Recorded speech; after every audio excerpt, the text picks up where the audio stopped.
most important thing is to be able to define which ones you can come to an intelligent decision on and which ones are beyond your capacity to evaluate. You don't have to be right about thousands and thousands and thousands of companies. You only have to be right about a couple. I met Bill Gates on July 5th, 1991. We were out in Seattle, and Bill said, "You've got to have a computer." And I said, "Why?" And he said, "You can do your income tax on it." I said, "I don't have any income. Berkshire doesn't pay a dividend." He said, "Well, you can keep track of your portfolio." And I said, "I only have one stock." I said, and he says, "It's going to change everything." And I said, "Well, will it change whether people chew gum?" And he said, "Well, probably not." And I said, "Well, will it change what kind of gum they chew?" And not. And I said, "Well, then I'll stick to chewing gum and you stick to computers, you know." I don't have to understand all kinds of business. There's all kinds of business I don't understand. But there's thousands of opportunities there. I did understand the Bank of America, you know, and I'll be able. I'm able to do that. I'm able to understand some given percentage. But Ted Williams wrote a book called The Science of Hitting. And in The Science of Hitting, he's got a diagram, shows him at the plate, and he's got the strike zone divided into 77 squares, each the size of a baseball. And he says, if I only swing at pitches in my sweet zone, which he shows there, and he has what his batting average would be, which is 400.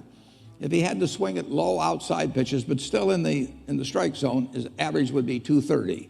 He said the most important thing in hitting is waiting for the right pitch. Now, he was at a disadvantage because if the count was 0-2 or 1-2 or so on, even if that ball was down where he was only going to bat 230, he had to swing at it. In investing, there's no called strikes. People can throw Microsoft at me and, you know, you name it, any stock, General Motors, and I don't have to swing. And nobody's going to call me out on called strikes. I only get a strike called if I swing at a pitch and miss. So I can wait there and look at thousands of companies day after day, and only when I see something I understand and when I like the price at which it's selling, then if I swing, if I hit it, fine. If I miss it, it's a strike. But it's an enormously advantageous game, and it's a terrible mistake to think you have to have an opinion on everything. You only have to have an opinion on a few things. In fact, I've told students, if when they got out of school, they got a punch card with 20 punches on it, and that's all the investment decisions they got to make in their entire life, they would get very rich because they would think very hard about each one. And you don't need 20 right decisions to get very rich. You know, 4 or 5 will probably do it over time. So I don't worry too much about the things I don't understand. If you understand some of these businesses that are coming along and can spot things on, if you can spot on Amazon, for example, I mean, it's a tremendous accomplishment what Jeff Bezos has done. And I tip my hat to him. He's a wonderful businessman. He's a good guy, too. But could I have anticipated that he would be the success and 10 others wouldn't be? I'm not good enough to do that. But fortunately, I don't have to. You know, I don't have to form an opinion on Amazon. And I did form an opinion on the Bank of America, and I formed an opinion on Coca-Cola. I mean, Coca-Cola's been around since 1886. There's 1.8 billion 8-ounce servings of Coca-Cola products sold every day.